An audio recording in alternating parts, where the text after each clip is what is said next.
All right, let's just start this thing. I'm Scott Farber, along today with former NFL New York Giant and current president of the NFL Players Association Dallas Fort Worth chapter, co-host of this podcast, the Extra Point podcast, and host of the Extra Point TV show, which we're going to be able to start again, Larry, That's because we're going true. to That's start true. doing things on Zoom. Larry or Hannibal Lecter, I don't know who you are today. Uh, that's in his own house, guys. That's Or, right. or in his mom's house. Larry's in Memphis taking care of his mom right now. Hey, man, how are you? I'm doing well, Scott. Good to see you. And we also have Adam, our producer, and the guy who keeps us in line is sitting in Houston. I'm, of course, in the Dallas area. How are you, Adam? Doing pretty good. All right, man. Okay, we wanted to see that young, good-looking face there. Oh yeah. So we're glad to see you. I All right, think you know, we're we got smiling. we got enough good looking with you on here. So Well, we're smiling and enjoying, but it's really a very difficult time. It is. Jimmy, we just want to get a little slice of life. What's going on? You know, you and I were talking yesterday, Larry. How is the pandemic affecting where you are, your world, with your mom right now? Your mom is like my mom's age, in their 90s. Tell me about what's going on there. Well, we're in the state of Tennessee, and the governor has, made some claims for the state to partially reopen, but the city mayor here, Mayor Strickland, is keeping everything here in the Shelby County area sort of locked down. Um, the neighborhood that honestly we live in, our neighbors have been here for 50 years. It's a very close neighborhood, and I was sharing with you that a lot of the children are coming back to take care of their parents because a lot of the parents were living alone. And so now my next door neighbors had at 4:30 every day, they have what they call a sip and grill, where we sit 6 feet apart and we're able just to get out of the house a little bit. But it really is becoming a bit stressful, I think. As the longer it goes, the more challenging it is. And what we're trying to do here now, Scott, is to kind of get her out a little bit every now and then to in the car. We see the gloves and the mask and all of that. Our biggest challenge, my biggest challenge really has been food, Right. being able to prepare the food and keep them eating and keep them interested, and honestly finding things on television other than the information about the virus just to relieve some of the tension. And you mentioned food, Larry. What we're doing in my family, I've got three of them back in the house now. So, Rhonda and I have our hands full. They're home from college and doing it online, but they'll order out. Or if we go pick up groceries, they put it in the trunk of your car. You wave to the kid through the window and you drive away. They come home, they sit on the floor in the foyer, take everything out of the bag. Rhonda and the girls sit there and start wiping everything down with a wipe, or they spray stuff.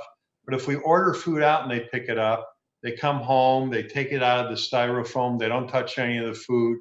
They put it on a plate and immediately nuke it. Mm-hmm. And they throw everything away, wash their hands and everything, and then we eat. It's a very difficult time. Stress levels are high, worry level is through the roof. And then Yeah. fortunately, those of us who aren't sick are very lucky, because those who get this are really sick in a lot of cases, and it's just I see these doctors and nurses on TV, and it's just heartbreaking. You know, It Adam, really is. how are you guys doing down in Houston? yeah, Houston's been all right. We've just been like I said. Last time I've been doing some deliveries here and there. Cindy's doing some deliveries and stuff like that. But I mean, life has really slowed down. Things. I was a little bit late to this because I needed to get a new little one of these from just for my computer so I could hear everything. And I knew they had it at Best Buy, but it took me 45 minutes to get this piece just because you can't go inside Best Buy right now. Which I get it. They're doing everything they can, but it's just frustrating. I got hung up on or I don't know, phone call disconnected twice, and I'm just trying to get this $6 piece, but to get the $6 piece is taking me 45 minutes because I'm having to call people to get it out the store. It is Right. what it is. But I'm just hoping that some of these places are going to be getting things going a little bit more quickly and things like that. I mean, obviously no one's prepared for this, so I wasn't upset. I wasn't too upset. I was just a little frustrated. So, but I know everyone's doing what they can, and All right. So I'm going to take what you just said, and Larry, let me ask you. Uh, You know, this is what's happening. Are we going to? Everybody wants life to go back to normal how it was. Are we going to rush this too soon? Are these states that are opening up business? Is it going to be too soon? And I know people look at. We desperately need to do business. My company needs to be doing business. I get it, but what price are we going to pay? yeah, well, the American normal, I think, is special in the entire world. I've lived a lot of different places, and there is no normal. I mean, I think the concept of being American and being normal is that each individual has its own normality. Right. And so at the end of the day, uh, the things that are happening now, I think, are all interrelated. In other words, they're not boundaries to our states. And I believe that this whole thing has to be handled as one whole unit, as 50 states, because they were talking about if a beach opens in one state and you're in one that's pretty close, you're going to drive to that beach. So Right. I think there has to be a unified approach to this. And I think I don't have the specific numbers, but I think that there are some other countries that's actually showing us that if there is proper social discipline, I mean, distancing and proper quarantining, that it will relieve itself a lot quicker than if it's not. Now, did I dream this or did I see it or read it? I don't even remember what country. It was either Australia, New Zealand, Mhm. where they had, excuse me, at the time we had 150 deaths at the beginning. They had like 100 deaths, and we're over 40,000, 45,000, and they're still under 1,000. Yeah. And so I don't know if I'm just you making know, something up now because I we hear so many different things. well, you say that, and I actually saw a figure that was like, I think it was Greenland. I could be completely wrong on that, but one of those countries that's just really locked everything down. I mean, they had like under 100 cases and like under 10 deaths, and it's not even going up anymore because everyone's adhering to these principles, and I'm pretty sure it's in that instance, it's probably wiped out of Greenland and or wherever that was, wherever I was reading about. So I mean, I think people just need to they just need to stay inside, stay the hell inside. Let's listen to our listen to the doctors. That's coming from a guy that was shopping today at Best Buy and frustrated Hey, that he couldn't get in I didn't and get out picking of up, my he got to wait car. outside. I was frustrated, but I understood. It's okay. It's all good. Well, It is what it that is. and that's the point, Larry. I love the idea that you and your mom go to the next door neighbors, and I take it that the lady who lives next door is about your mom's age. Yes, she is. Okay. She doesn't come out, and my mom doesn't come out. They stay in. It's the caretakers, her two daughters, and myself that we've known each other for 50 years. We all sit out in the back and kind of give them a break. But I found a interesting. Well, it's not medicine, but it's an interesting kind of formula. Champagne and cranberry juice has worked very well for both. So Larry's coming up with a new one. I'm sure All it's right. more of the champagne than anything. That's right. That's right. We talked about a little bit about this the other day. And I am firmly believe that there's not going to be any more sports this year and probably the first half of next year, except they're going to try golf because they could do the no fans and just a couple of players at a time on a hole. So what do you think? I just think that we're having this NFL draft and it's all for fun because I don't think there's going to be a season. I don't think there's going to be baseball. I don't think there'll be the end of hockey or basketball. I know we're Yeah, all trying to get to that point where there is, but I don't see it. What do you think? I totally agree. I think not only contact sports are being challenged, but just the fact of stadiums, people having to be in Right. a stadium.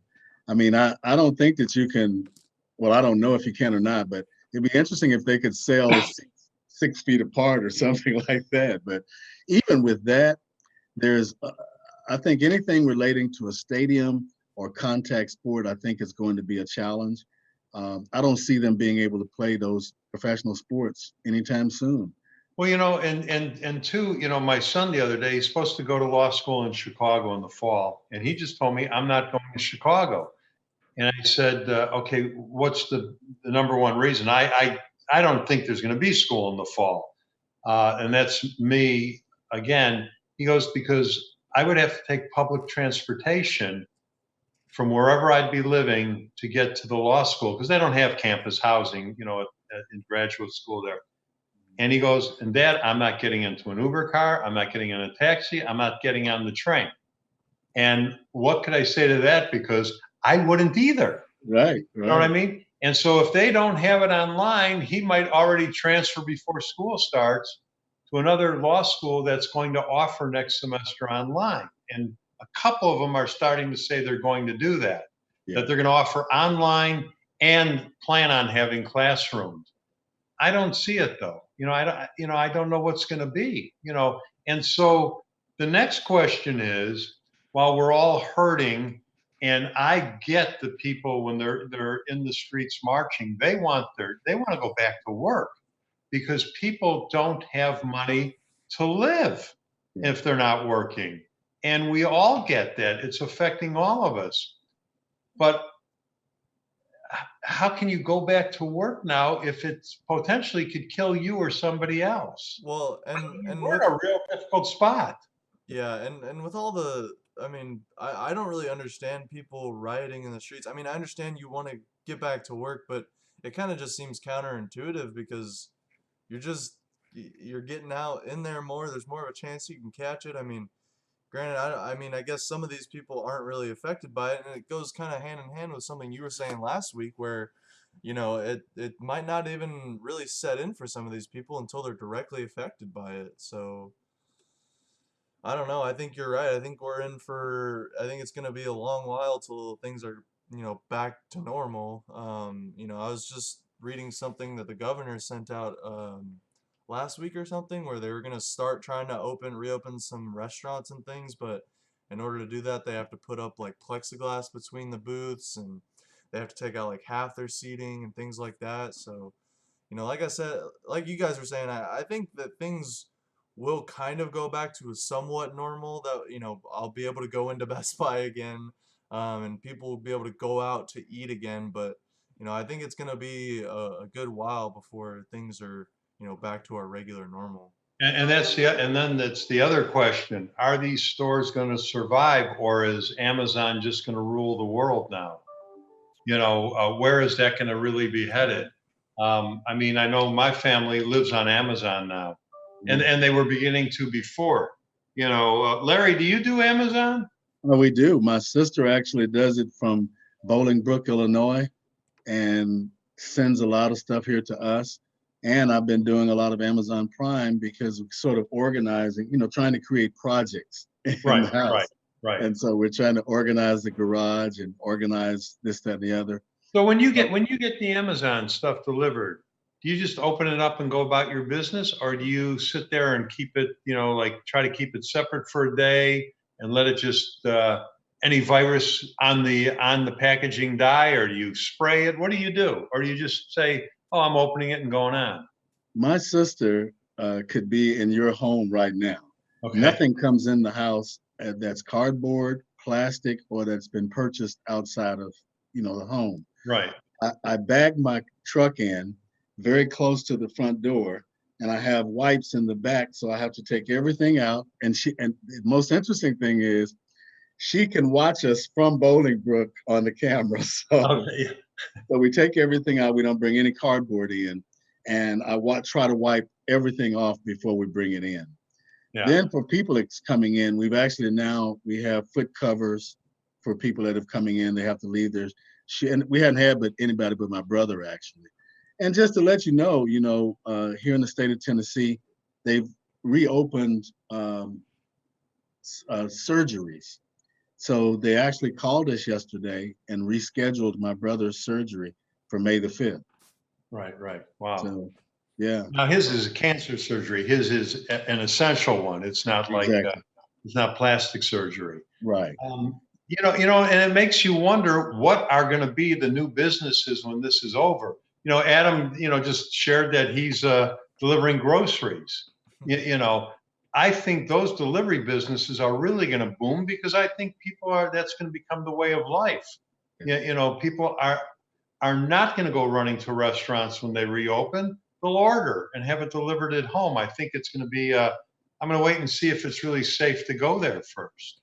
Because how would you like to be sitting in a restaurant eating your dinner plate of food in front of you and somebody at the next table sneezes? Yeah. One thing here we're seeing is that Kroger's now has put up, these plexiglass Right. awnings between you and the cashier. Yeah, but what about the I've seen open that. food? I've actually seen that pretty much everywhere I've been. Yeah. Out and about. And they have these things on the floor that, positions you at least 6 feet apart. I thought those were some good, So what I'm commercial. learning is that both of you guys keep going out every day. Not Well, yeah. every day. I Well, mean, not every day, but for me, I'm a good breakfast cook, but I don't cook dinner or lunch too well. So, Yeah. and then I have to, we have Fluffy as my dog, my mom's dog, my brother, and my mother. So, yeah, we have to protect ourselves to go out to get some type of food. That's what I'm saying. The food situation is something that keeps you going most of the day. I get these updates every day from the senior community my mom lives in. Mhm. And the people in that community, they're older like my mom. They are all scared to death because they're not allowed to leave the building. We're not allowed to go in anymore. You could drop something off at the front and they let them come and pick it up. They're not even supposed to come and say hello to you, and they're not supposed to congregate together anymore. It's like really a tough isolation when you're older that had caregivers or your children or grandkids coming over to help take care of you and even just get your pills for the next couple of weeks set up Yeah. in the pill box, and now you're doing things on your own. My mother yesterday called me in a real panic. Her TV went out and I was able to walk her through her pushing the buttons on the clicker, on the control, and we got her TV back up and running. you were able to get her back up and running, Scott? Well, can you believe that? That's a But you good got to one. remember though that's happened so many times that I know the three buttons Right. you have to, that you hit that, to get it back up there. Yeah, I didn't have to say, Adam, get over there. Right. Yeah, but I mean, it's very difficult, and I think our new normals are hard. But I know in the senior living communities, it's very difficult because these people are old and isolated now. Really a lot. My mother does now. She got back where she'll go and sit with 2 or 3 of her lady friends, and she tells me we sit one end of the couch, and then across the way at the other couch, somebody's on each end. So we're 6 feet away. Yeah. And then yesterday I saw online they showed a sneeze, somehow computer sneeze out, and they showed that the sneeze could go, not a sneeze, a cough, that the Right. cough could go 12 feet. So the 6 feet, if somebody coughs, you're going to get covered anyway. Did So they provide your mom's facility with gloves or PP, protective they have equipment? masks. Some of the my mother's wearing a mask that one of her friend's daughter, who's a nurse, made. So they wear their masks and when they walk around. I don't know if they really need to because when they walk around, there's nobody else out. In the building, they're pretty much all in the apartments. There's no more than a couple of people out at one time. But my mother wears hers. As soon as she opens the door, she had to have one of the workers from the building in to fix her air conditioner. And it was a big deal to make sure that this guy was safe for her to come in there. And they had to keep telling her, he's safe, he's safe. I mean, it's hard. It's a hard situation. That's one of the areas that really is close to my heart. When you started us to do our shows in Right. senior living facilities, and you could see the impact of having former athletes interact with, one of our greatest generations. It really brings to mind the idea that I have the opportunity of being in the house with my mom and taking care of her. But, really my heart goes out to them because everybody that we interviewed, Scott, in those senior living, every one of the guys had a good time afterwards. They really enjoyed the interaction. And it seems as though the inhabitants of the senior living facilities enjoyed it. So my heart and my thoughts are out with them all the time because, they basically were a major part of us getting the extra point started. Well, it's a neat feeling to see how much they're enjoying it. Yeah. You know what I mean? And that was neat. I just made a note. I'm going to contact some of the people we've worked with at the senior homes. Let's get them on the podcast. Yeah. And see what's going on there. They can maybe tell us how things are going and everything. So I just made a note to myself that we'll contact them and everything and see what's doing. But it's so funny how this is really the topic of conversation. Yeah. Everything comes back to this. Can't talk about the latest movie you saw. Can't talk about the concert you went to. I'm sitting here. I know my wife and my daughters have concert tickets this summer. I think it's Elton John and Harry Styles. Oh, wow. Okay. And I keep going, they're canceled. I want my money back. Right. No, they're just postponed, Dad. So what happened with the, with your daughters and the rent, and did you work that out? Yeah, we sure did. I paid the rent. Oh, I said we sure did.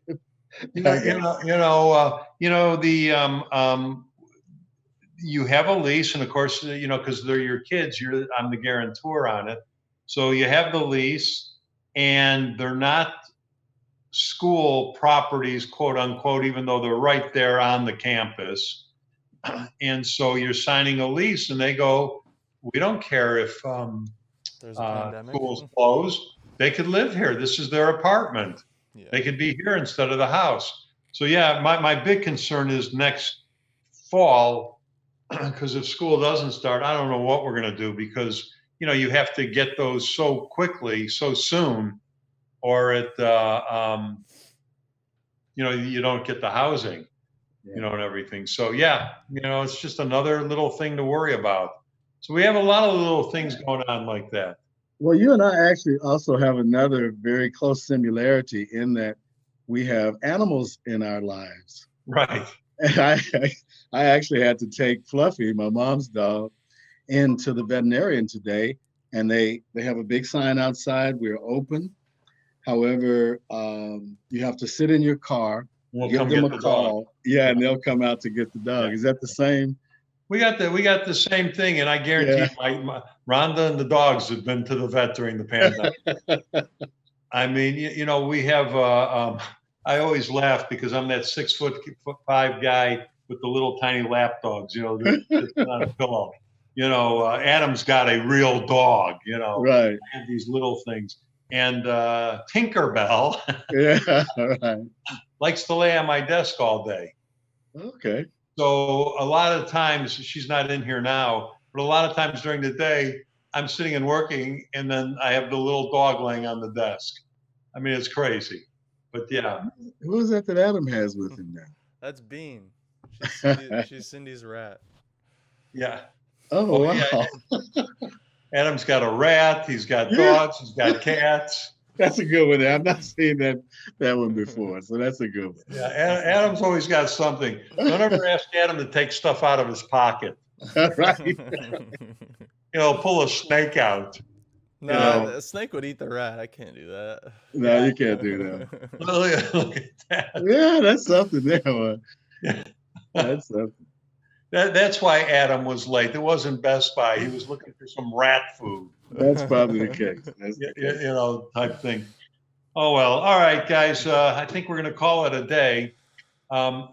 Next time, Larry, hopefully we're going to have better news with what's going around the world here. Do you think it's going to come to an end, or you think it's going to slow down? And then, have a big surge? What are your thoughts?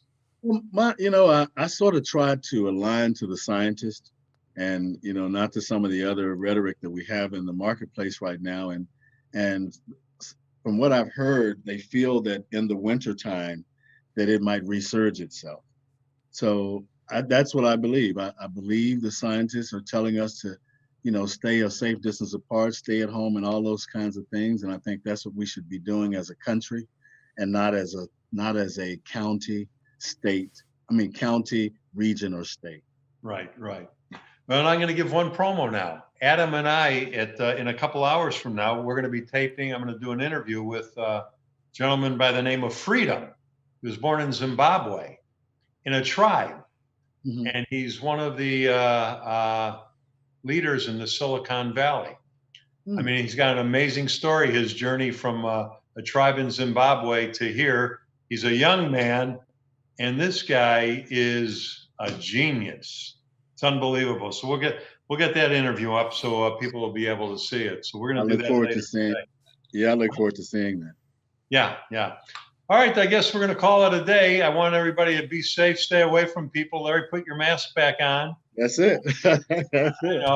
And I would appreciate it if you managed to stay home today. I know you like to get out and about. And Adam, I don't know what to say to you. You're going to take your rat and go deliver groceries. Right. I deliver for Amazon, by the way. And that was one other thing I was going to tell you guys is Amazon is taking a lot of really good precautions and things like that. So if you are nervous, I would say definitely still wipe it down. But just so you guys know, whenever the packages are being run through Amazon, Amazon is requiring every single employee to wear a mask. They're taking every employee's temperature when they get there. So if you have a temperature above 99, they're not even letting you in the facility or anything like that.